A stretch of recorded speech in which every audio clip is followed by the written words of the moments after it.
Drugs. Cholinergic drug हम discuss कर रहे थे, ये दो तरीके से काम करते हैं, या तो ये एसिटाइलकोलिन की डिग्रेडेशन को रोकेंगे डायरेक्टली, या फिर खुद एसिटाइलकोलिन के जैसा काम करेंगे, क्या करेंगे डायरेक्टली है। एक पार्ट हम लोग डिस्कस कर चुके हैं डायरेक्टली एक्टिव, दूसरा पार्ट हम लोग यहाँ डिस्कस कर रहे हैं इनडायरेक्टली एक्टिव ड्रग्स।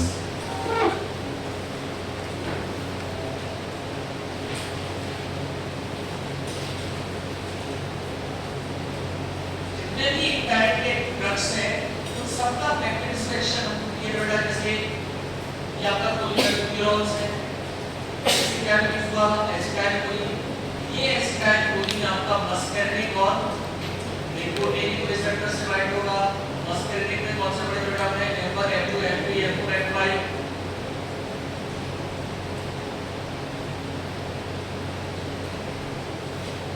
निकोटिनिक में कौन सा हो गया N N और N M, N1 N2 जो बोलते हैं, इससे आगे क्या होगा ये बाइंड होगा एसिटाइलकोलिन। अब अगर एसिटाइलकोलिन का डिग्रेडेशन होता है, हाइड्रोलाइसिस होता है, वहां पर कौन सा एंजाइम इन्वॉल्व है कोलिनेस्टरेज। कोलिनेस्टरेज एंजाइम एसिटाइलकोलिन को डिग्रेड करके हाइड्रोलाइज करके डायरेक्ट कन्वर्ट कर देगा कोलिन में और एसिटेट में, और ये कोलिन वापस चला जाएगा। तो हमारे जो इनडायरेक्टली एक्टिव ड्रग्स हैं ये क्या करते हैं, कोलिनेस्टरेज एंजाइम को क्या कर देते हैं इनहिबिट कर देते हैं, जिससे एसिटाइलकोलिन में डिग्रेडेशन हो जाएगा, इससे इसका लेवल बढ़ जाएगा, रिसेप्टर साइट पे क्या बढ़ जाएगा एक्शन बढ़ जाएगा। ओके, इनडायरेक्टली एक्टिव ड्रग्स किसको इनहिबिट कर रहे हैं, इसमें इनका दूसरा नाम क्या बड़ा काम है एंटी कोलिनेस्टरेज, क्या बोलते हैं हम एंटी कोलिनेस्टरेज, तो बोलते हैं एंटी कोलिनेस्टरेज।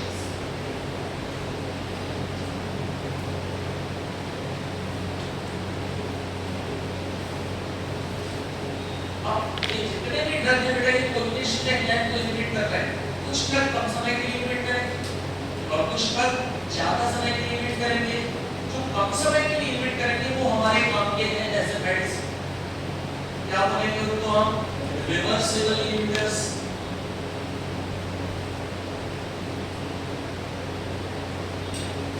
जो कम समय के लिए इनहिबिट करेंगे क्या बोलेंगे उनको रिवर्सिबल इनहिबिटर, जो ज्यादा समय के लिए इनहिबिट करेंगे उनका बोलेंगे इररिवर्सिबल इनहिबिटर। तो हमारे लिए काम के कौन से रिवर्सिबल इनहिबिटर्स।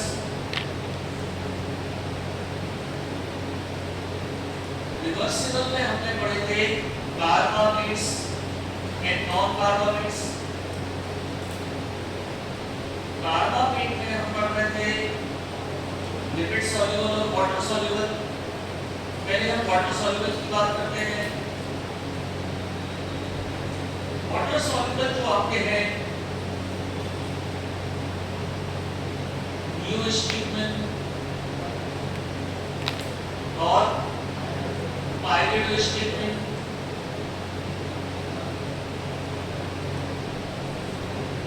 नियोस्टिगमिन पाइरिडोस्टिगमिन है, इनके बारे में एक पॉइंट हम लोगों ने डिस्कस किया था, दे आर वाटर सॉल्युबल। हां, ब्लड में पहले क्रॉस लिपिड सॉल्युबिलिटी कम है, और लिपिड सॉल्युबिलिटी कम है मतलब इसको क्रॉस नहीं कर पाएगा ब्लड मेटेरियल को।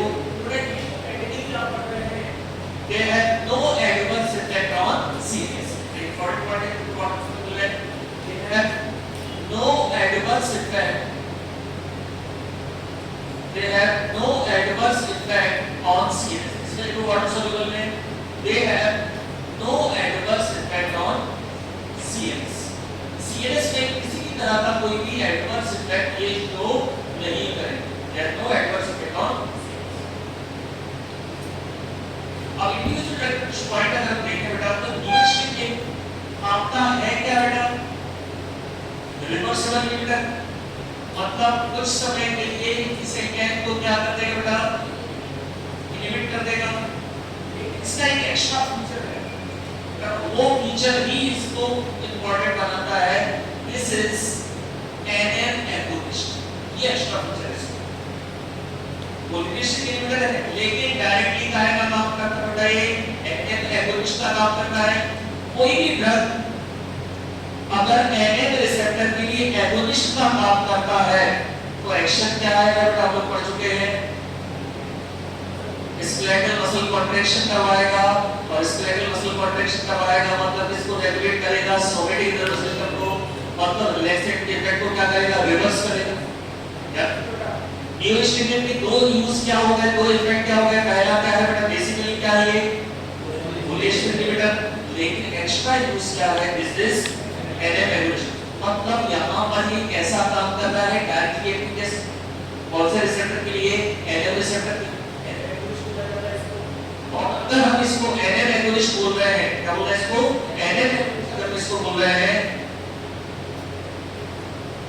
तो ये कहां यूज किया जाएगा, सबसे पहला यूज हो जाएगा ट्रीटमेंट ऑफ मायस्थेनिया ग्रेविस, जो मस्कुलर वीकनेस है, treatment of myasthenia gravis,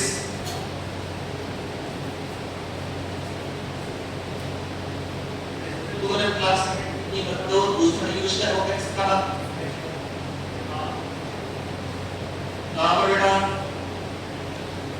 snake bite, या क्या बोले बेटा उसको, cobra bite, snake bite, cobra bite use करेंगे बेटा। जब भी आप स्नेक बाइट और कोबरा बाइट के का यूज करते हैं, इसके साथ हमेशा कॉम्बिनेशन कर देते हैं एट्रोपिन, इसके साथ कॉम्बिनेशन में क्या किया जाता है, हमेशा एट्रोपिन। जब भी आप स्नेक बाइट कोबरा बाइट में देते हैं, इसके साथ कॉम्बिनेशन क्या देते हैं,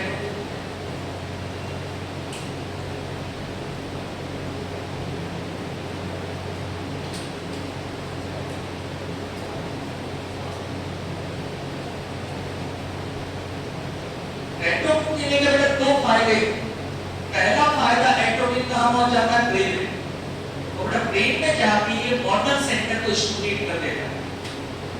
मोटर का मतलब क्या होता है, जिनको मूवमेंट्स स्टिमुलेट कर देगा, मतलब आदमी के जो मूवमेंट्स है वापस आने लगेंगे।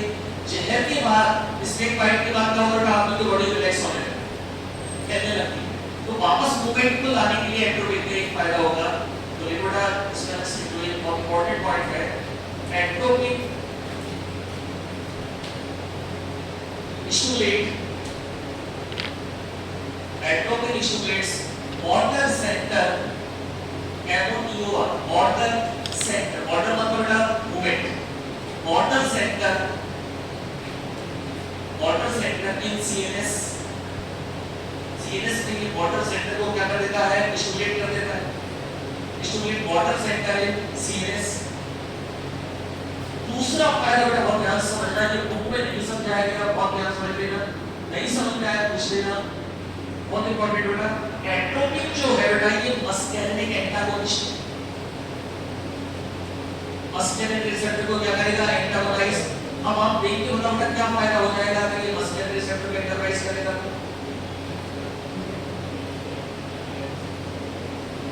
फायदा सामने नजर आ रहा है।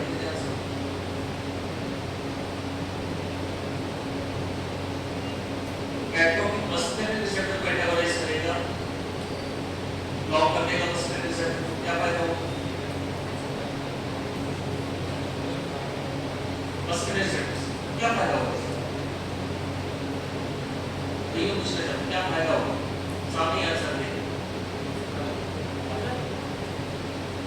हाँ बोलो, गलत हो बोलो। थोड़े समय के लिए एट्रोपिन ने इस मस्केरिनिक रिसेप्टर को ब्लॉक कर दिया, तो ये एसिटाइलकोलिन इसके लिए सिलेक्टिव बन गया बेटा, निकोटिनिक रिसेप्टर। अभी एक्स्ट्रा बेनिफिट काम में रखने का, NM रिसेप्टर के लिए ज्यादा एगोनिस्टिक इफेक्ट आएगा, क्योंकि अब यहाँ कोई इफेक्ट नहीं आया, एसिटाइलकोलिन सीधा इफेक्ट दे रहा है, सिलेक्टिविटी बढ़ जाएगी, क्या बढ़ जाएगी, सिलेक्टिविटी। बट एट्रोपिन ने इसको ब्लॉक कर दिया, तो अब आपका एसिटाइलकोलिन किससे बाइंड होगा? केवल निकोटिनिक, और निकोटिनिक में स्पेशली कहां पर आपका एनएल रिसेप्टर, एनएल रिसेप्टर से जुड़ेगा, मतलब एनएलपीएस एक्टिविटी डायरेक्टली भी बढ़ गई, इनडायरेक्टली भी बढ़ गई, डायरेक्टली भी बढ़ गई, कैसे बढ़ गई? इनडायरेक्टली भी बढ़ गई यहाँ पे। मतलब फायदा क्या होगा बेटा? एनएल रिसेप्टर एगोनिस्टिक इफेक्ट आने लगेगा, मतलब बॉडी पे आने लगेगा कॉन्ट्रैक्शन, मतलब आदमी के जो मूवमेंट्स हैं, जो जहर के बाद सांप के काटने के बाद मूवमेंट चले गए थे, वो वापस मूवमेंट आने लगे। फिर से ध्यान से देखो बेटा, मैं फिर से बोल रहा हूँ, समझ में जाए, एक बार देख लो क्या फायदा। एट्रोपिन साथ में दिया, एट्रोपिन ने क्या कर दिया? इसको ब्लॉक कर दिया। अब आपके पास डिवाइस क्या बची? केवल एनएमएस, एनएमएस सर्टिफिकेट क्या बची? सिलेक्ट, ठीक है। ध्यान से बेटा, आपको बोला गया, आपको मान लो बेटा कोई सामान खरीदा, आपको कोई गिफ्ट खरीदी थी, तो आपको बोला गया वहां पर गिफ्ट की दुकान है इस एरिया में, आपने चलो यार वहीं जाकर वहीं से खरीदे, वहां जाके आप गए तो दो दुकानें बंद थी, अब क्या करना चाहते हो? चॉइस एक ही बची, अब मजबूरी में आपको वहीं से खरीदना पड़ेगा, क्योंकि बाकी दोनों क्या है बेटा? बंद है। बेटा यहाँ भी क्या होता है? बस करके तो एसिटाइलकोलिन का पूरा इफेक्ट कहाँ आएगा? निकोटिन कहाँ आएगा? ओके, तो बेटा ये बहुत बड़ा फायदा रहता है एट्रोपिन हमेशा पॉजिटिव वाले केस में, कोबरा वाइट के केस में, चाहे आप यूएसटी दे रहे हैं चाहे वायलेशन दे रहे हैं, इनके साथ हमेशा कॉम्बिनेशन क्या यूज किया जाता है? बात कर लो, ये क्वेश्चन सीधा बनेगा, कई बार ऑलरेडी आ चुका है, हमेशा इनके साथ कॉम्बिनेशन में क्या किया जाता है? एट्रोपिन।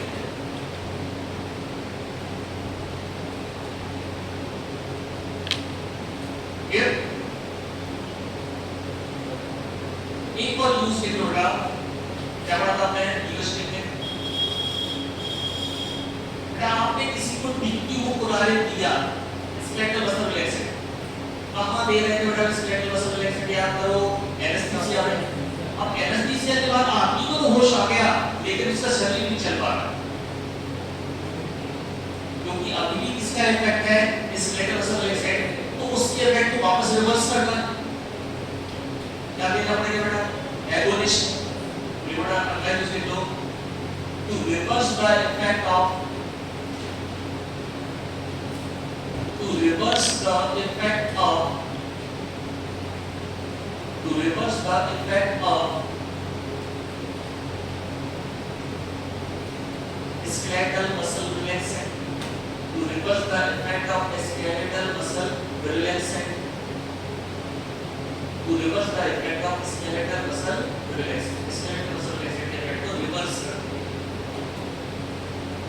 अब बेटा जो चीजें आपने न्यूज टेक्निक के बारे में पढ़ी, वही सारी चीजें किसके बारे में पढ़ना है? तो सब कुछ सेम है, जो आपने यहाँ पढ़ा, जितने यूज पढ़े, जो कॉम्बिनेशन पढ़ा, सब कुछ सेम है, केवल एक डिफरेंस है, पायरोस्टिमुलिन लॉन्गर एक्टिंग, थोड़ा सा ज्यादा काम है बेटा।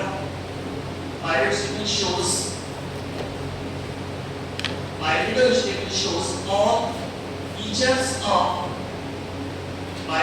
shows all features of न्यूस्टिक, ये न्यूस्टिक के सारे फीचर शो करता है,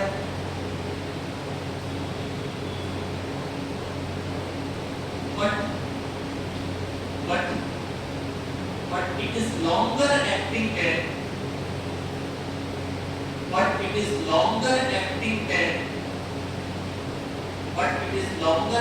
than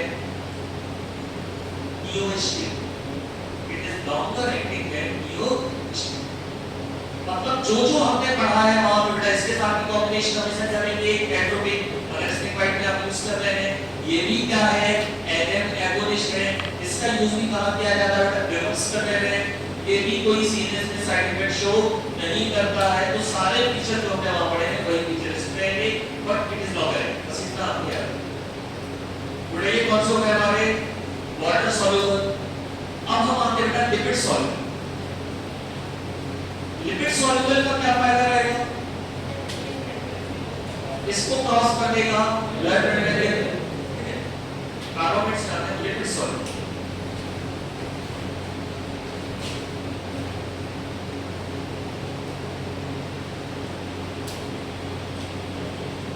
लिपिड सॉल्युबल का पहला बहुत इंपॉर्टेंट टर्म है आइसोस्टिक।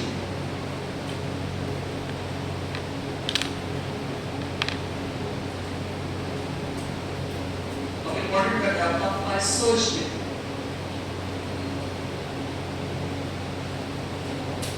इसके बारे में ओरोसी ने आपने पढ़ा है gas source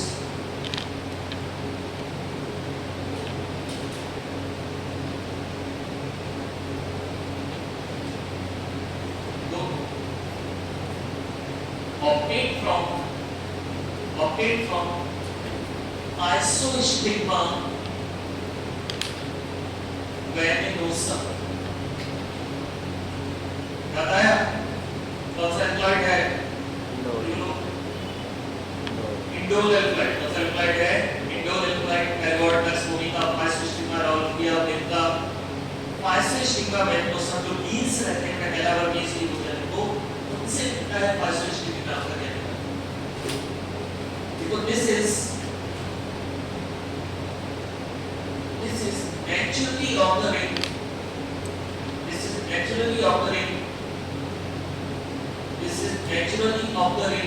tertiary amine. This is naturally occurring tertiary amine. This is naturally occurring tertiary amine. ये naturally occurring tertiary amine है. अब इसके स्ट्रक्चर में जब आप मेडिकल में पढ़ते हैं तो इसके स्ट्रक्चर में कोई चार्ज नहीं, जबकि नेस्टिकल पायरोलिथिक के स्ट्रक्चर में प्लस चार्ज, और प्लस चार्ज है मतलब बेटा वो किसको क्रॉस नहीं कर पाएगा, चार्ज रहेगा तो क्या करेगा रिपेल करेगा, क्रॉस नहीं कर पाएगा, इसके सरफेस पे कोई चार्ज नहीं रहेगा, अनायनिक फॉर्म में रहेगा, इसलिए जल्दी क्रॉस कर जाता है, जल्दी काम हो जाता है ब्रेन। और इसके दो फायदे, पहला फायदा ये है कि अगर किसी को आपने एटॉमिक दे दिया ज्यादा, क्या ज्यादा दे दिया एटॉमिक, और एटॉमिक जब आपने ज्यादा दे दिया तो इसका मेन एडवर्स इफेक्ट देखने को देता है ब्रेन। तो अगर आपने किसी को एटॉमिक ज्यादा दे दिया, बेलाडोना ज्यादा दे दिया, बेलाडोना पढ़ते हैं आपको होस्ट में, बेलाडोना का मेन केमिकल कंस्टिट्यूएंट कौन सा है एटॉमिक, आपने किसी को एटॉमिक ज्यादा दे दिया, बेलाडोना ज्यादा दे दिया, तो उसका मेन एडवर्स इफेक्ट ना देखने को मिलेगा ब्रेन में। तो उसकी इफेक्ट को अगर हमें रिवर्स करना, क्या करना है रिवर्स करना है, तो एंटागोनिस्ट के इफेक्ट को अगर रिवर्स करना है तो क्या देना पड़ेगा बेटा एगोनिस्ट। लेकिन बेटा ऐसा एगोनिस्ट जो कहां तक पहुंच पाए, ऐसा एगोनिस्ट जो कहां तक ब्रेन तक पहुंच पाए। तो क्या एटॉमिक पॉइजनिंग में, बेलाडोना पॉइजनिंग में मेन यूज किसका किया जाता है बेटा फर्स्ट। बेटा ये क्वेश्चन कम से कम 4 से 5 बार को आपके रिस्पेक्टिव एग्जाम में आ चुका है और रिपीटेडली जीके टाइपर में क्वेश्चन आया।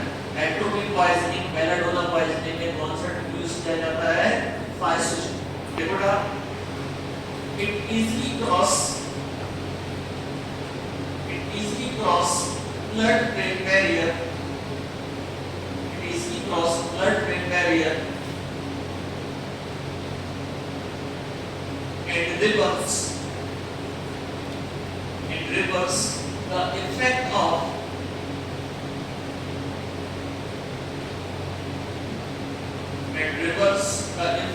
atrophy in brain, reverse the effect of atrophy in brain, and therefore used as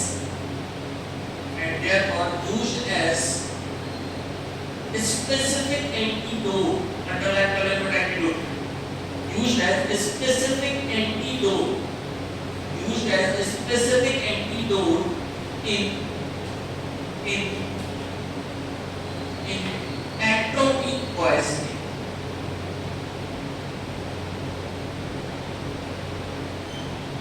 Specific antidote in atrophic poisoning. Atrophic poisoning को हम क्या बोल सकते हैं, और ये बोलो बेलाडोना पॉइजनिंग। ये दोनों ही नाम अच्छे से याद रखना, एट्रोपिक पॉइजनिंग कैसी को क्या बोलते हैं, बेलाडोना पॉइजनिंग। एक चीज क्लियर है, इसी को क्यों लिया गया, क्योंकि ये वहां तक पहुंच पा रहा है, वहां तक क्यों पहुंच पा रहा है, ब्लड सॉल्युबल ज्यादा है क्योंकि इसके सरफेस में कोई आए नहीं, कोई भी चार्ज नहीं। इसके अलावा बेटा एक और फायदा इसका है, लिपिड लिपिड सॉल्युबिलिटी ज्यादा है, तो डॉक्टर क्या बोलते हैं, इसका ड्रॉप बनाते हैं, आई ड्रॉप और आंख में डालते हैं। ये क्या करेगा, कॉर्नियल मेम्ब्रेन को जल्दी पहुंच सके और आंख में जाके क्योंकि उसका क्या करता है, मायोसिस। मायोटिक इफेक्ट कहां पर काम करेगा, मायोसिस इफेक्ट कहां पर आएगा, मायोटिक इफेक्ट कहां पर आएगा, ग्लाउकोमा कहां पर काम आएगा, ग्लाउकोमा में काम नहीं आएगा। ग्लाउकोमा में कैसे काम में आएगा बेटा, मायोटिक इफेक्ट मतलब क्या करेगा, आउटफ्लो को बढ़ा देगा, आउटफ्लो ठीक है बेटा। also used as myotic, एक हमने कौन सा पढ़ा था बेटा लास्ट क्लास में, पिलोकार्प है, दूसरा हो गया ट्राइसिस्टिन, also used as myotic,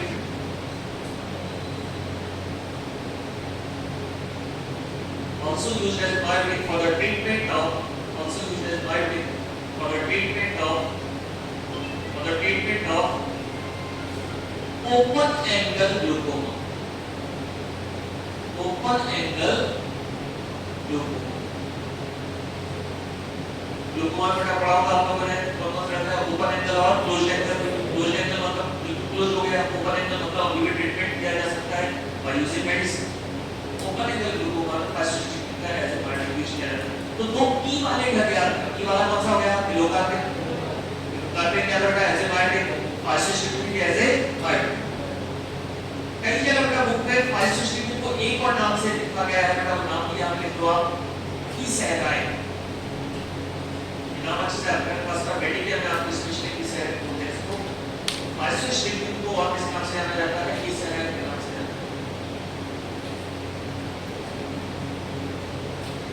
इस है फाइब्रोसिस का ही दूसरा नाम है, इस है। नेक्स्ट का आता है रिवर्स।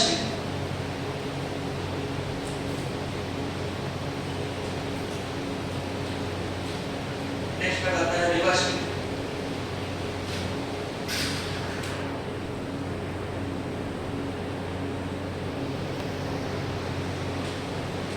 लिपिड सॉल्युबल है बेटा, ये इसको न्यूट्रॉन्स का क्या ब्लड में देंगे, इसका काम क्या है बेटा, ये लंबे समय तक ब्रेन में, मैं आपको एक्शन बता रहा हूं, आपको पहचानना है इसका उपयोग कहां होगा।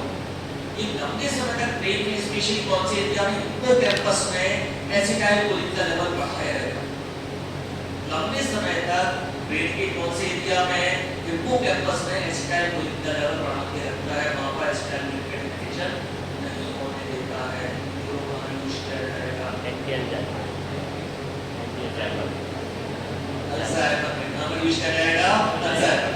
हिप्पोकैम्पस किससे रिलेटेड है बेटा, मेमोरी से रिलेटेड। तो बेटा अगर ये ब्रेन में कहां पर, हिप्पोकैम्पस में किसका लेवल बढ़ाएगा, एसिटाइलकोलिन का, एफ1 रिसेप्टर पे लेवल बढ़ा देगा, मतलब कौन सा इफेक्ट शो करेगा, अगेंस्ट अल्जाइमर। ठीक है, क्लियर हो रहा,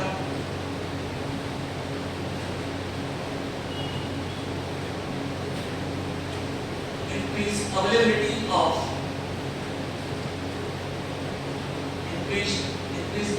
of acetylcholine,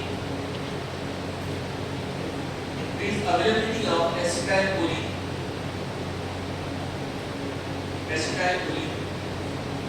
at hippocampus area of brain, hippocampus area of brain, hippocampus area of brain, and therefore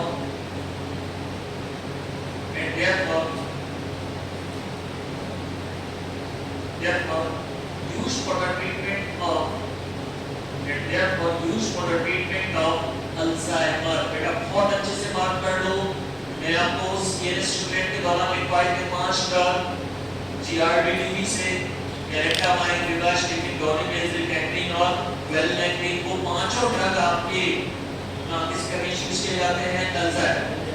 ये ड्रग आपके ब्रेन में एसिटाइलकोलिन के लेवल को बढ़ाते हैं। बेटा इसके बारे में अभी इंपॉर्टेंट लाइन है रिवास्टिन के बारे में, this is called pseudo reversible inhibitor, this is called pseudo reversible inhibitor। क्या बोलते हैं इसको, pseudo reversible inhibitor. Pseudo word क्यों लगाया है? सूडो वर्ड क्यों लगाया है बेटा? कुछ गलत है, फॉल्स है, फेक है? यहाँ प्रश्न चीज क्या है कि एक्चुअली बेटा ये बहुत लंबे समय तक एंजाइम को लिमिट करके रखता है। ब्रेन में ये काफी लंबे समय तक एंजाइम को इनहिबिट करके रखता है। कौन सा एंजाइम? कोलिनेस्टेरेज। तो इसको कहां रहना चाहिए था? इरिवर्सिबल। लेकिन बेटा इरिवर्सिबल कैसे इसके एडवर्स इफेक्ट में, इरिवर्सिबल कैसा है, टॉक्सिक नहीं, तो उसको इस कारण से कहां रखा गया है? रिवर्सिबल। मतलब इरिवर्सिबल होते हुए भी उतना डेंजरस ये नहीं है, रखा नहीं काम का है। आपको ऐसे याद रखना है बेटा कि ये लगता है विभीषण की तरह,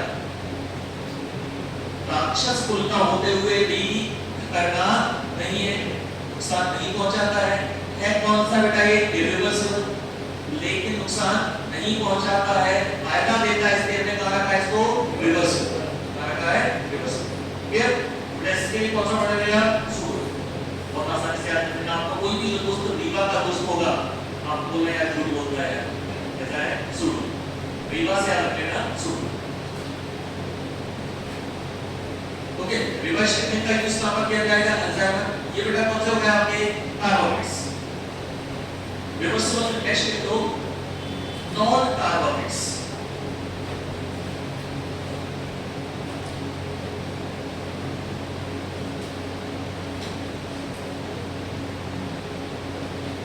नॉन कार्बोनेट्स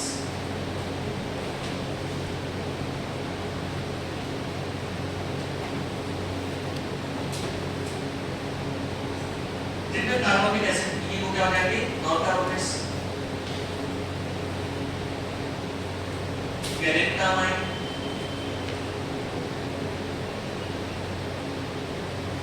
टेट्रीन,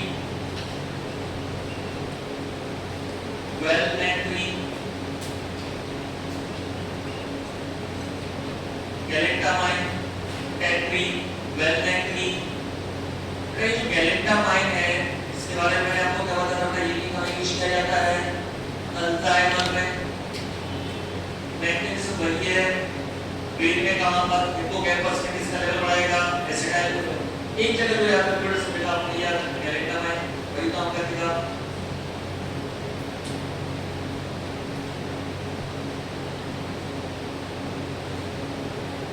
इसी तरह से बेटा ये टेट्रीन और वेलमेंट्रीन ये भी कहां पर यूज किए जाते हैं?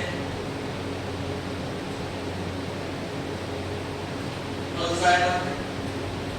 कहां पर यूज किए जाते हैं? अल्जाइमर में।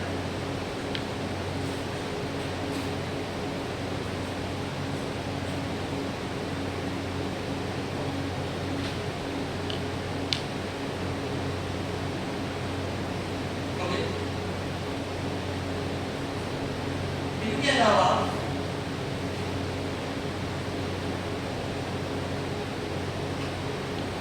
गैलेंटामाइन हो गया, रिवर्स टेक्निक, डोनेपेज। डोनेपेज में बड़ा सेम चीज है। डोनेपेज भी आपका क्या है? इसका भी इफेक्ट है, ये भी कहां पर यूज किया जाता है? अल्जाइमर। डोनेपेज भी कहां पर यूज किया जाता है? अल्जाइमर। ये भी नॉन कार्बोनेट है।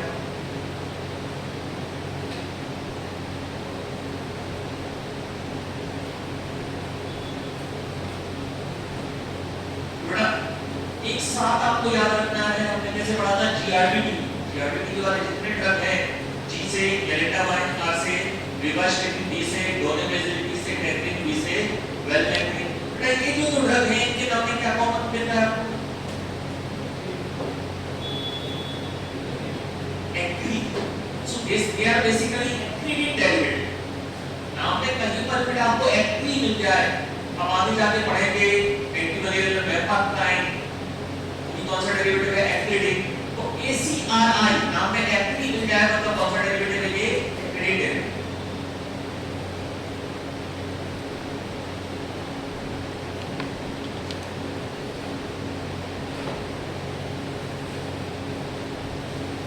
एक ड्रग इंट्रोडक्शन से एडोफोनियम।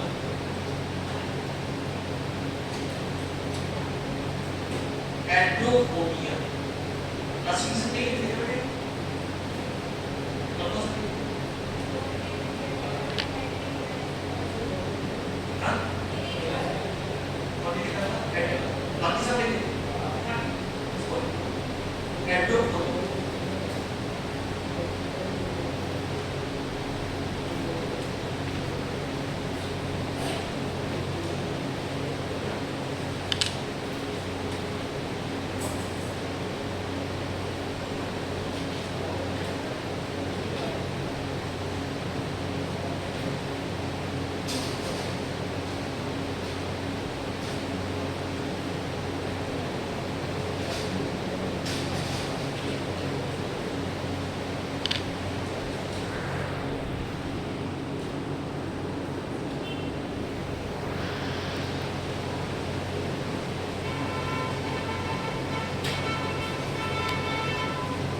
एटोकोनियम को एक नाम से जाना जाता है, टेंसिलॉन।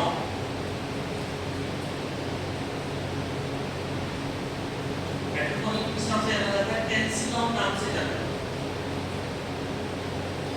एटोकोनियम इसको टेंसिलॉन नाम से जाना जाता है।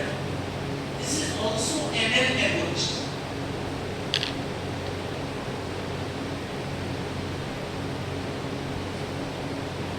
This is also an agonist.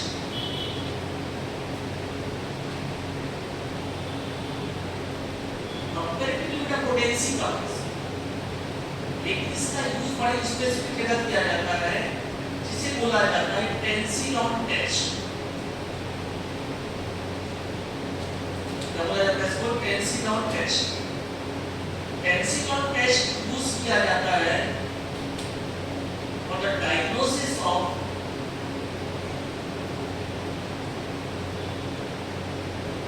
myasthenia gravis, for the diagnosis of myasthenia gravis. Tensilon test use किया जाता है for the diagnosis of myasthenia gravis.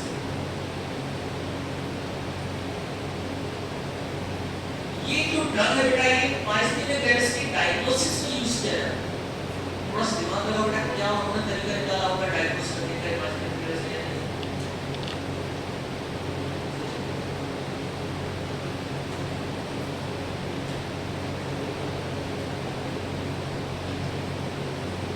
मेरा काम ये नहीं है कि मैं आपको चीजें याद कराऊं, मेरा काम ये है कि आप सोचने लगे। सोचो कि ये क्या करेगा ऐसा कि जिसका डायग्नोसिस में यूज कर सके।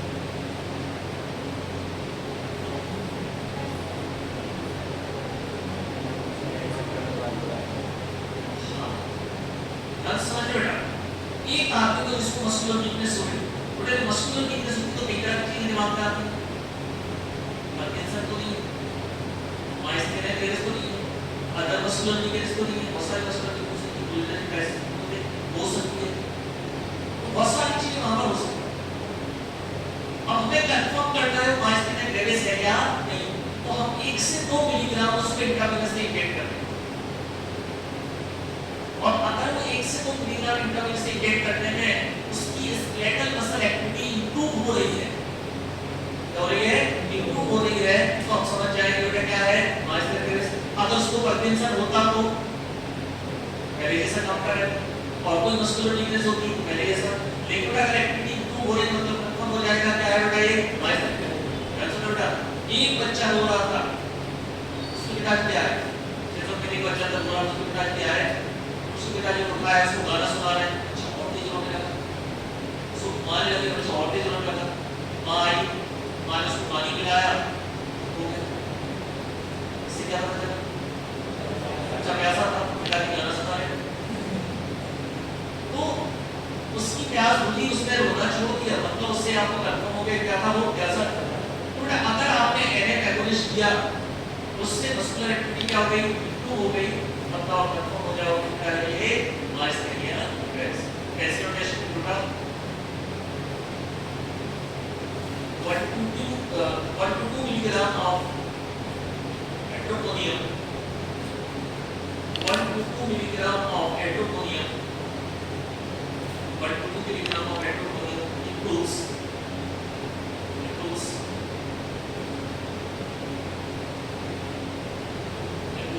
skeletal muscle activity, improves skeletal muscle activity, improves skeletal muscle activity, and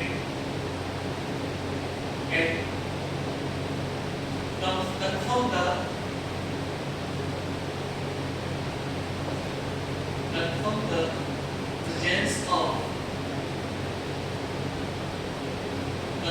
presence of myasthenia gravis. This is also known as myasthenia crisis.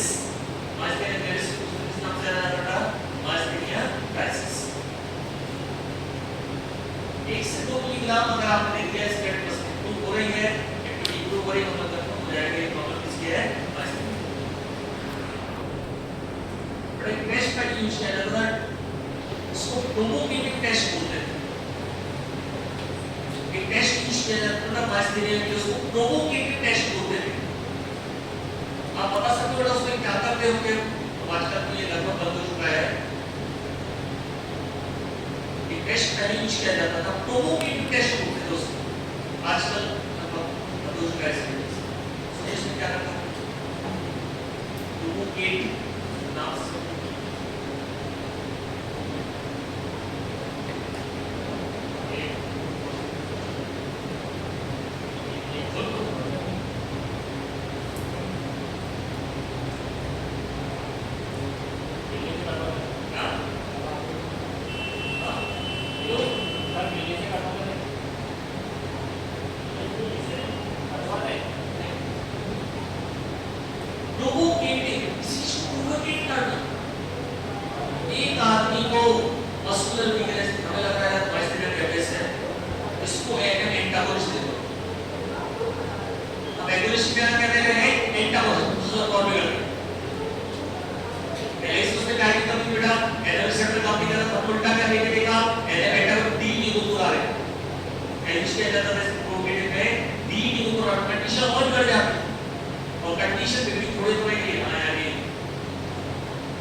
एक आदमी लेटा हुआ है, पड़ा हुआ है, आपको पता करना यार जितना है नहीं है पूरी बात जितना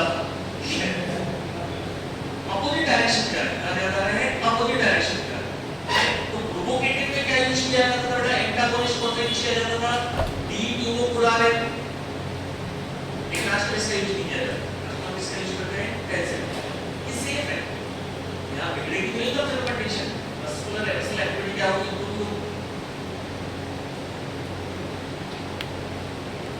ये आपके कंप्लीट हो गए रिवर्सिबल, जो इनका एक्चुअली दवाइयों के रूप में यूज किया जाता है। इरिवर्सिबल का उपयोग कहां करोगे? इरिवर्सिबल यूज कहां करोगे? इंसेक्टिसाइड्स में, या फिर कहां यूज करोगे? नर्व गैसेस का यूज करोगे? नर्व गैसेस लेकिन ये हमारे लिए खतरा से खतरनाक। अगर इरिवर्सिबल आपने दे दिए तो क्या होगा? लंबे समय के लिए क्या हो जाएगा? लिमिट हो जाएगा। तब तो लंबे समय तक किसका निर्भर बढ़ता रहेगा? तो किसका निर्भर बढ़ता जाएगा? मतलब मस्कुलिन रिसेप्टर पे कौन सा इफेक्ट आएगा? अब एक एक करके याद करो, जितने लोग याद है। एफ1 रिसेप्टर क्या इफेक्ट आएगा? GIT में आएगा। GIT के एसिड का रिलीज बढ़ेगा तो चलने लगेगा, बढ़ता जाएगा। और M2 रिसेप्टर हार्ट रेट कम होती जाएगी, हार्ट काम करना बंद कर देगा। M3 को जो न्यूक्लियस से कॉन्ट्रैक्शन होता जाएगा बिल्कुल सी कैसे हो जाएगी, टी कैसे हो जाएगी, और क्या हो जाएगा? ब्रोंकोकंस्ट्रिक्शन, सलाइवेशन, लैक्टाइवेशन, GIT में कॉन्ट्रैक्शन बढ़ जाएगा, अंदर स्पीकर में ब्लीडिंग होने लगेगी। तो ये सारी चीजें एक्सुलेशन हो जाएगा, कब जाएगा? एक्सुलेशन। ये सारे सिम्टम्स क्या बता रहे हैं? नॉर्मल से ज्यादा बढ़ गया। क्या बढ़ गया? नॉर्मल से ज्यादा क्या बढ़ गया? एसिडाइलकोलिन किसके कारण बढ़ा? इसके कारण बढ़ा इरिवर्सिबल। बेटा जो इरिवर्सिबल इनहिबिटर्स हैं,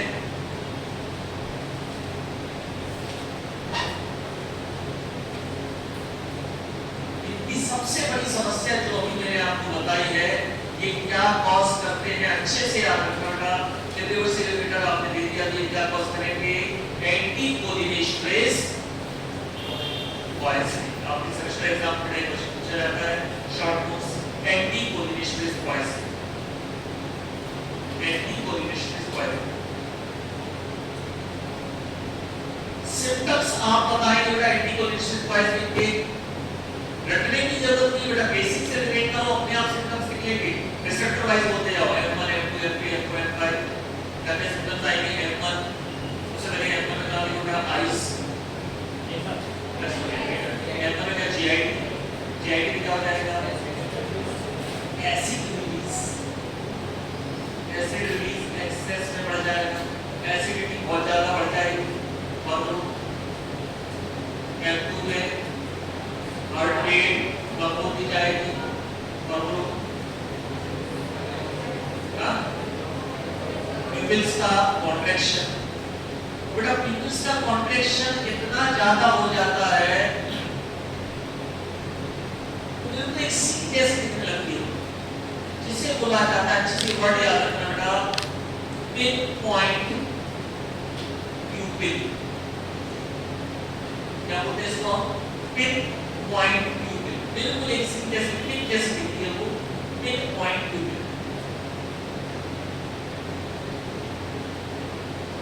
और सिम्टम्स कौन से आएंगे? एक तो bronchoconstriction, bronchoconstriction, bronchoconstriction, bronchoconstriction, salivation, bronchoconstriction, salivation, micturition, bronchoconstriction, salivation, micturition. ये सारे सिम्टम्स किसके हो जाएंगे बेटा? Anticholinesterase poisoning. अब जल्दी मुझे बताओ बेटा, टाइप क्या हो सकते हैं एंटीकोलिनेस्टेज पॉइजनिंग? बहुत आसान बेटा याद है, आप तुरंत बता सकते हो कितने टाइप का हो सकता है एंटीकोलिनेस्टेज पॉइजनिंग। जैसे आप बता सकते हो किसने किया उसी आधार पर निकल जाएगा कितने टाइप का। दो टाइप कौन से? रिवर्सिबल तो करता ही नहीं बेटा, रिवर्सिबल प्रॉब्लम कौन कर रहा है? ये रिवर्सिबल। तो ये रिवर्सिबल में कितने टाइप का हो सकता है? बिल्कुल से बेटा दो कौन हो जाएंगे? कार्बामेट पॉइजनिंग और ऑर्गेनोफॉस्फेट पॉइजनिंग। वही कौन कर रहे हैं बेटा? इसके टाइप क्या हो जाएगा? Organophosphate poisoning.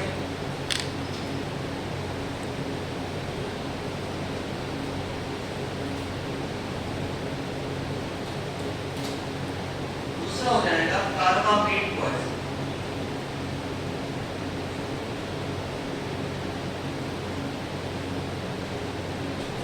ऑर्गेनोफॉस्फेट पॉइजनिंग, दूसरा हो जाएगा carbamate poisoning. Okay, organophosphate poisoning. Organophosphate ने क्या किया बेटा? इसकी पोजीशन ने को क्या कर दिया? लिमिट कर दिया, एसिटाइल का लेवल बढ़ता जा रहा है, सारे एटमॉस्फेयर। आप बताओ दोनों में कॉमन क्या है? हम इसका ट्रीटमेंट कैसे करें? इसको हम मैनेज कैसे कर सकते हैं, रोक कैसे कर सकते हैं? आपको जो नजर आ रहा है क्या इस प्रॉब्लम को दूर कैसे किया जा सकता है?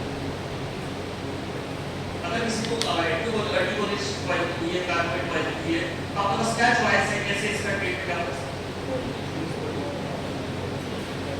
सभी को पता करना सही। ऑर्गेनोफॉस्फेट पॉइजनिंग का ट्रीटमेंट कैसे कर सकते हैं?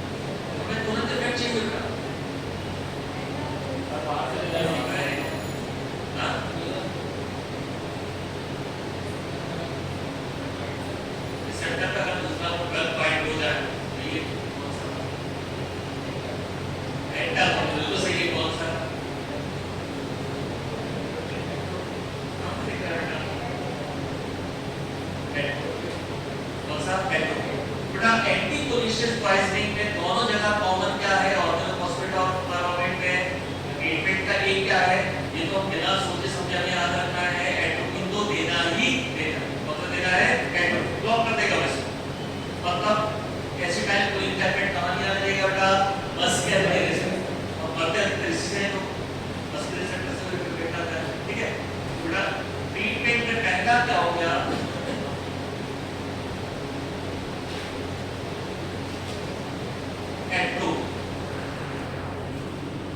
यहां भी ट्रीटमेंट में क्या है? कॉमन है बेटा, अच्छे से याद रखना, एट्रो। अब कंफ्यूज हो जाना बेटा, एट्रोपिन पॉइजनिंग में हम कौन से यूज कर रहे थे? पॉइजनिंग में लेकिन यहाँ एंडोक्राइन दूसरी पॉइजन यूज किया जा रहा है, एंटीकोलिशियस पॉइजन, ठीक है, क्यों यूज किया जा रहा है सामने कॉन्सेप्ट है। दूसरा बेटा ऑर्गेनोफॉस्फेट पॉइजन में यूज किए जाते हैं एंजाइम रिएक्टिवेटर्स।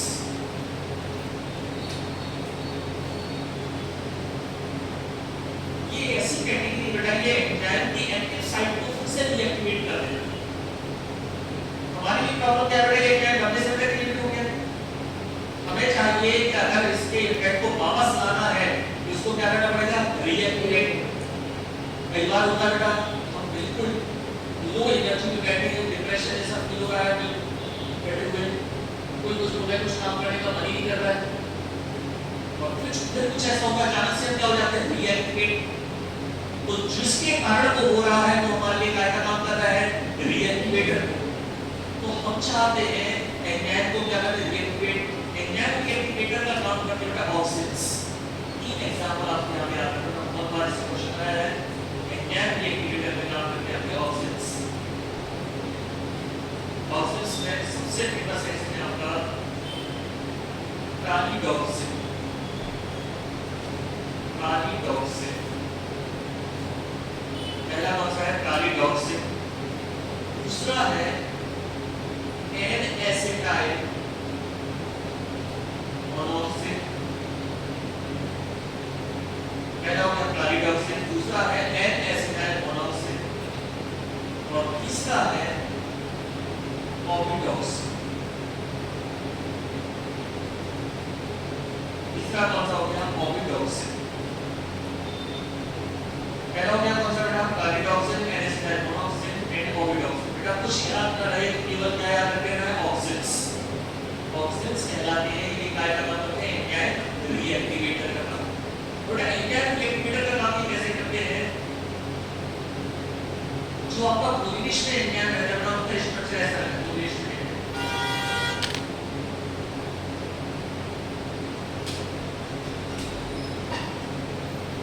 कोलिनेशन एंजाइम का स्ट्रक्चर रहता है।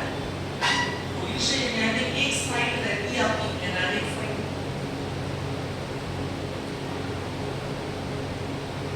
और दूसरी साइड रहती है आपकी एस्टरिक side.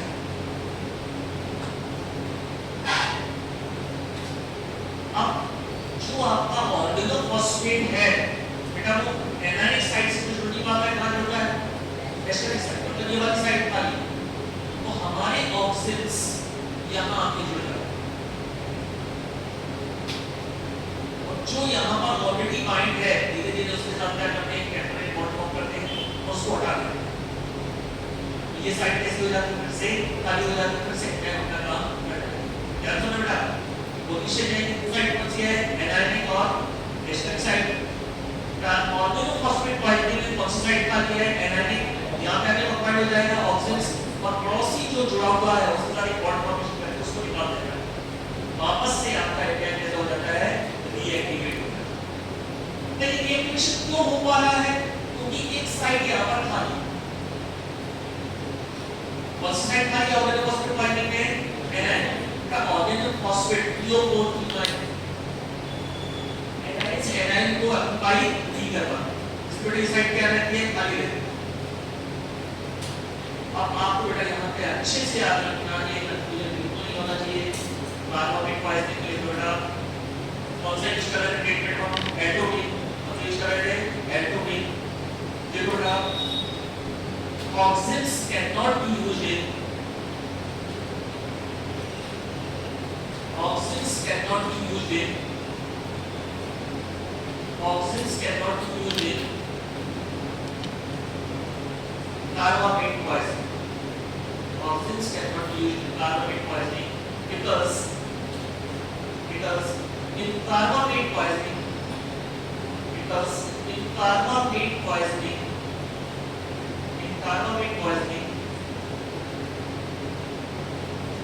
both sides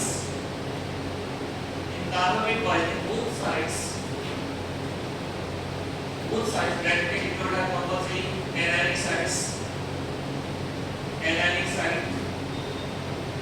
esternic sides. Anionic side and esternic side are occupied. Both sides are occupied.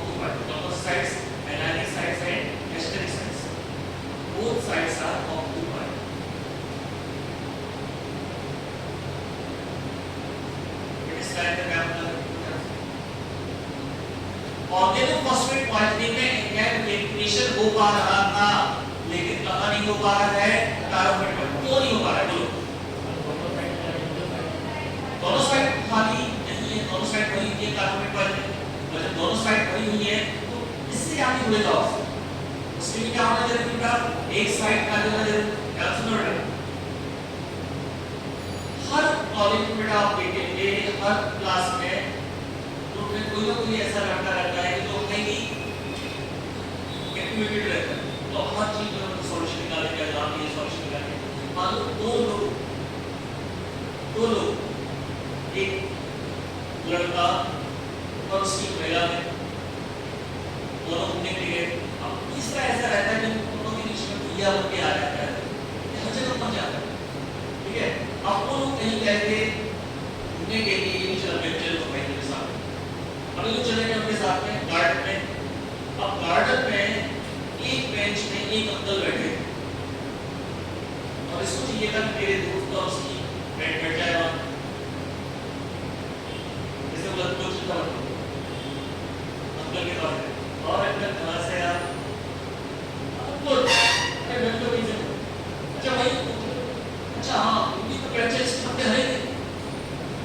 अरे तो पहले कोई से अरे अंकल हमारे यहाँ बैठे, चलो चाय पी के आओ। अंकल से संबंध बनाए और अंकल को लेके चला गया। ठीक है, अब प्रॉब्लम कब बेटा अगर अंकल आंटी के साथ बैठे हो, दोनों साइड वही हुई, वो भी कम नहीं कर पाता। क्यों कर पाया? क्योंकि पड़ोस की जगह क्या थी? खाली। अगर बेटा दोनों साइड ऑक्यूपाइड है, अगर ये दोनों साइड ऑक्यूपाइड है तो कौन काम नहीं कर पाएगा वहां पे? आपके जो एक्टिवेटर्स हैं वो काम नहीं कर पाएंगे और किसको करेगा? Right question. बहुत बार आज के मैं आपको बता रहा हूं, हर तरह के एग्जाम, गवर्नमेंट फार्मासिस्ट के एग्जाम में, आपके क्वालिफाइड के एग्जाम में, राइटर एग्जाम में,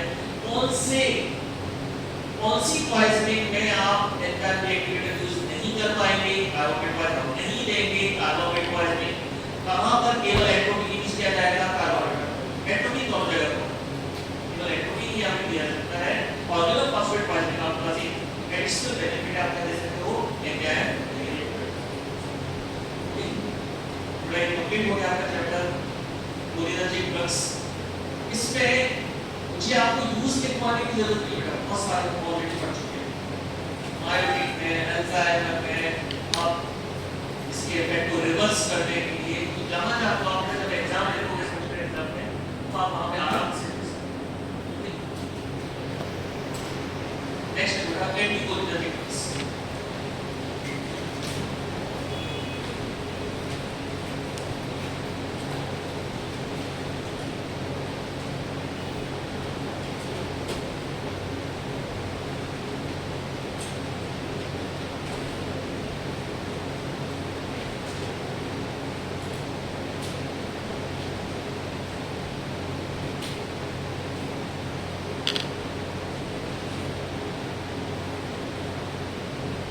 anticholinergic drugs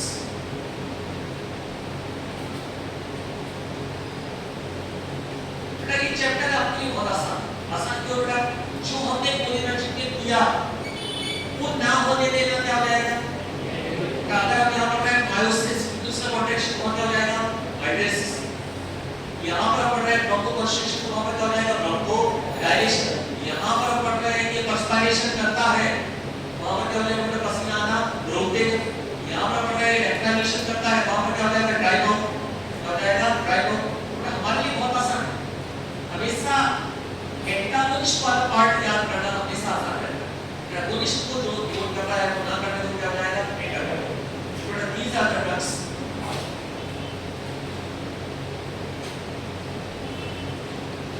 These are the drugs which block the effect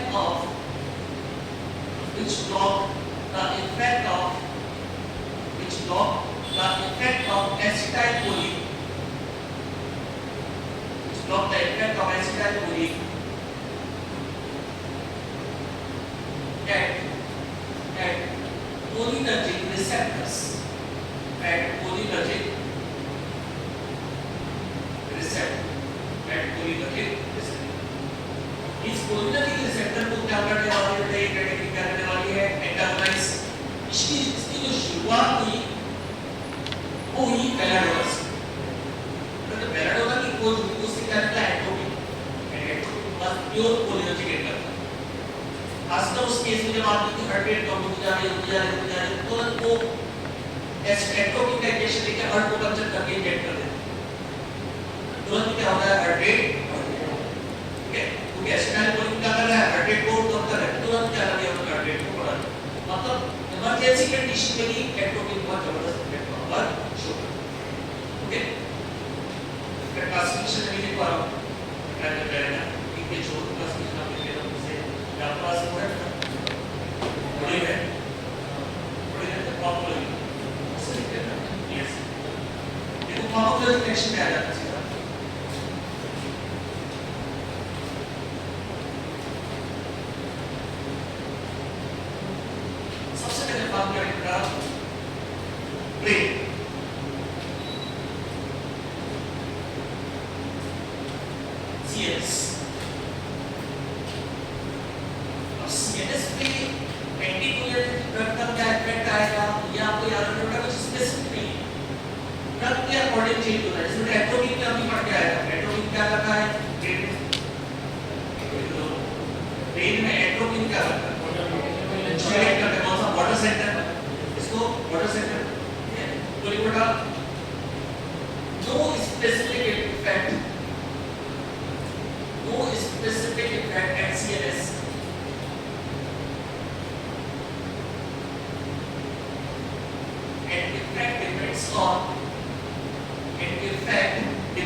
E-night-3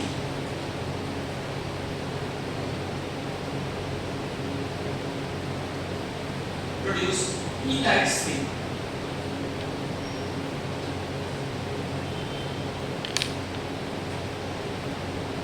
E-night-3 एक semi narcotic condition,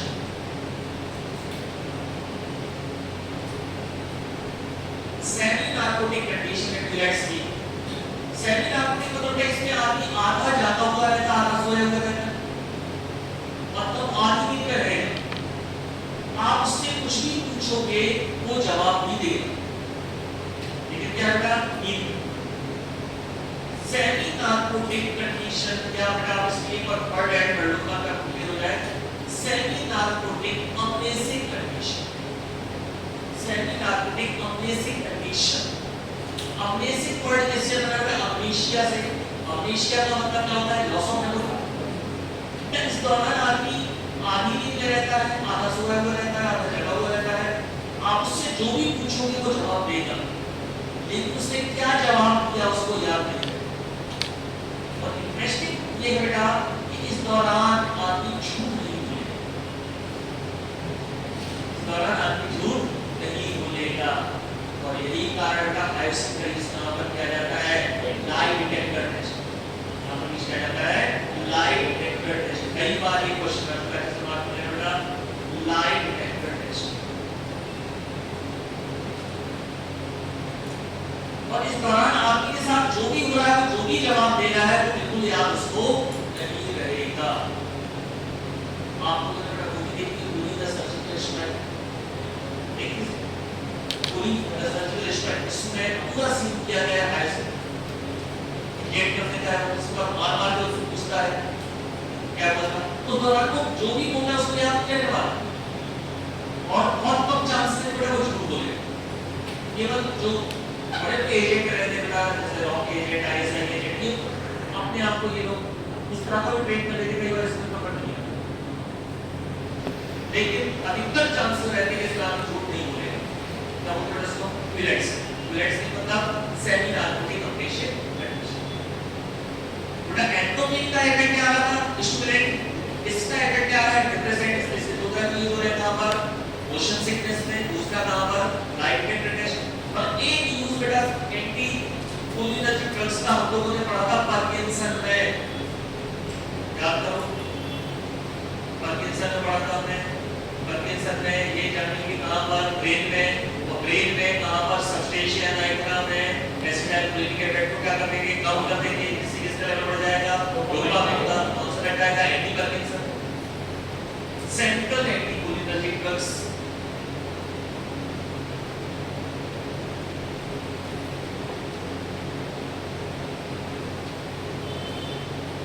central anticholinergic drugs कहां पर यूज किया जाता है? Treatment of Parkinson.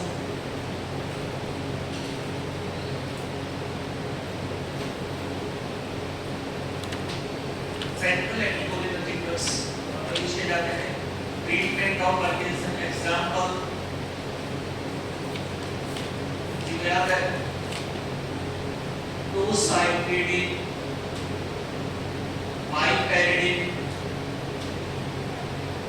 ट्राइहेक्सिपेरिडिन,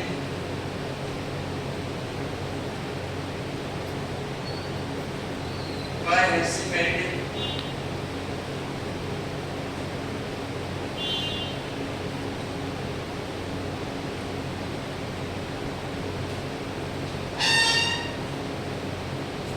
ठीक है।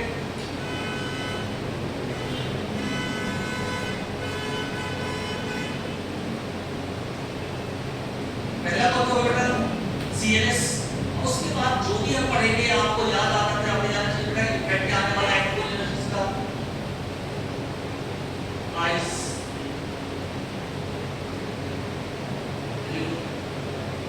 वो क्या कर रहे हैं बेटा? Constriction, miosis. ये क्या करेगा? डायलेशन, माइट्रियोसिस।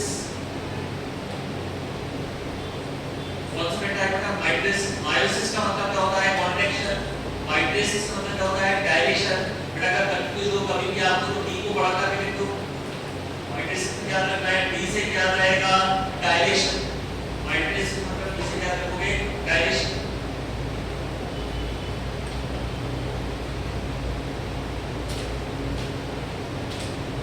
अब एक क्वेश्चन ये बनता है बेटा कि एंटीकोलिनर्जिक ड्रग कहां कॉन्ट्राइंडिकेटेड रहेंगे, ये तो गलती से नहीं देना, इसको देखते हुए बताओ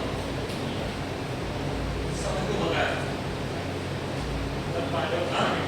ग्लूकोमा में, ग्लूकोमा में काय की जरूरत थी बायोटिक, और ये क्या कर रहे हैं biotic, and therefore they are contraindicated in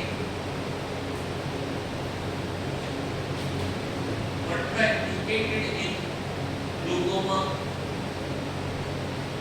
glaucoma में क्या है बेटा, ये कॉन्ट्राइंडिकेटेड रहेंगे।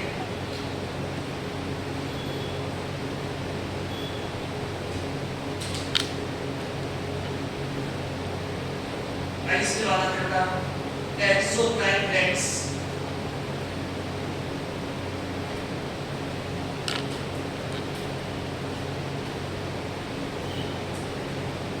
वो क्या कर रहे थे बेटा सैलाइवेशन, ये क्या कॉज करेगा न्यूरो ड्राई माउथ, इसका इफेक्ट क्या आएगा ड्राई माउथ।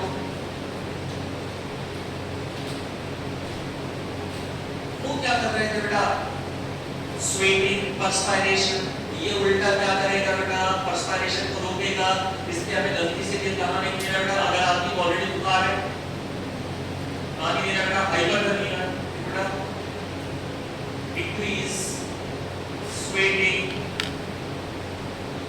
इसलिए क्या रहेगा बेटा contraindicated in hyperthermia patient. Hyperthermia patient में क्या रहेगा, ये कॉन्ट्राइंडिकेटेड रहेगा। उल्टा बेटा जो एट्रोपिक रहता है कई बार ये ब्रेन में जाके हाइपोथैलेमस में जाके बॉडी टेम्परेचर को उल्टा बढ़ा देता है, गलती से भी हमें कहा नहीं देना है हाइपरथर्मिया पेशेंट को नहीं देना, तो वहां पर स्वेटिंग रिक्वायर्ड है। अगर वो लैक्टाइजेशन कॉज कर रहे हैं तो ये क्या करेंगे ड्राई आइस। ये सारी चीजें बेटा किससे रिलेटेड है, जो इफेक्ट वहां आ रहा था वो इफेक्ट आपको यहां पर देखने को, ठीक है। स्वेटिंग, इस स्वेटिंग को रोक रहा है, मॉइस्चराइजेशन ये क्या कॉज कर रहा है ड्राई माउथ। ब्रोंकाई,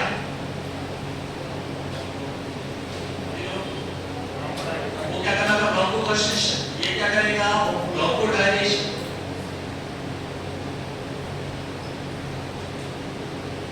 क्या करेगा ब्रोंकोडायलेशन।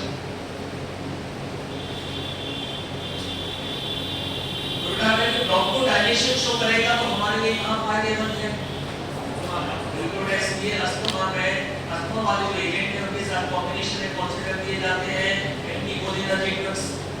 अस्थमा में वाले फायदे होते हैं तो आप अस्थमा के एडोसोल देखते हैं, जो देखते हैं उसका हमेशा कॉम्बिनेशन देखेंगे, आपका ग्लाइकोपाइरोलेट रहता है, कोई ना कोई आपको एंटीकोलिनर्जिक ड्रग आपको वहां पर कॉम्बिनेशन दिख जाएगा, क्योंकि अगर वहां आपको कंस्ट्रिक्शन आ जाती है क्या कॉज करेगा ब्रोंकोडायलेशन।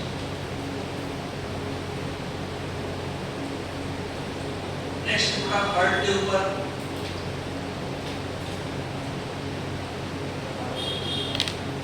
वो हार्ट रेट को क्या कर रहा था कम कर रहा था, क्या करेगा बढ़ाएगा, क्योंकि कौन से सेंटर को इंटरवाइज करता है एम्पी सेंटर। लेकिन बहुत इंटरेस्टिंग पॉइंट बेटा मान कर लेना, तो initially bradycardia, initially bradycardia and then tachycardia। पहले क्या कर रहा था बेटा, ये शुरुआत में हार्ट रेट को कम करेगा और बाद में बढ़ाएगा। अब एक बहुत इंपॉर्टेंट क्वेश्चन बेटा यहाँ पे आता है, कम क्यों करेगा, अगर किसी को ये से क्या है पूरा माफ कर सकते,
initially bradycardia blockade of pre-synatic nervous system.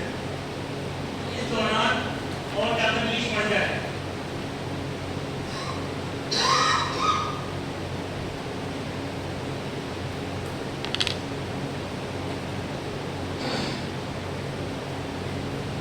और भी क्या करते हैं तो ये देखना जब इसको ब्लॉक कर देगा तो नेगेटिव पीरियड नहीं पहुंच पाएगा नेगेटिव पीरियड नहीं पहुंच पाएगा शुरुआत में जो रिलीज क्या होगा बढ़ेगा बाद में जब यहाँ पे पहुंचेगा तब वो क्या करेगा इसका बोल के रेट को कम करेगा मतलब हार्ट रेट को बढ़ाएगा इनिशियल ब्रेडिकार्डिया एंड शुरू में किसको ब्लॉक कर रहा है अपनी साइनेटिक को बाद में किसको ब्लॉक कर रहा है ब्रेन रिसेप्टर ये कौन सा आपका है हमेशा मैंने आपको बताया था जब भी इस साइनेटिक रिसेप्टर ब्लॉक होता है तो रिलीज बहुत ज्यादा बढ़ जाता है क्योंकि उसका काम क्या होता है रिलीज को रोकना रिलीज को रोकना अगर आप इसको करते हैं तो रिलीज और ज्यादा बढ़ जाएगा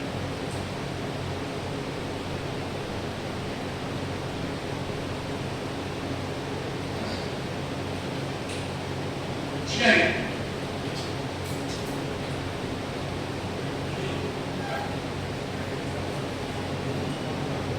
तो ऐसे रिलीज को बढ़ा ये बात करें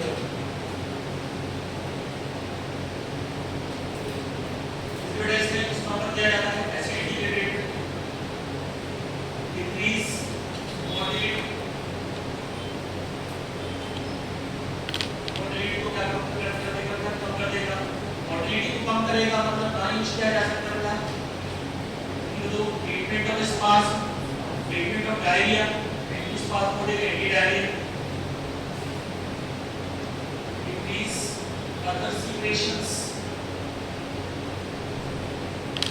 कोई भी ड्रग अगर मोटिलिटी को कम कर रहा है जीआई मोटिलिटी को कम कर रहा है मतलब डायरिया के चांसेस को कम कर रहा है लेकिन बेटा इसके चांसेस को बढ़ा रहा है डायरिया के चांसेस को कम कर रहा है उल्टा बोलो इसके चांसेस बढ़ा रहा है कॉन्स्टिपेशन इतने सारे ड्रग हमने पढ़े हैं जहां एंटीकोलिन की आदत हम क्या करते थे क्या कॉज करेगा कॉन्स्टिपेशन क्या कॉज करेगा ये कॉन्स्टिपेशन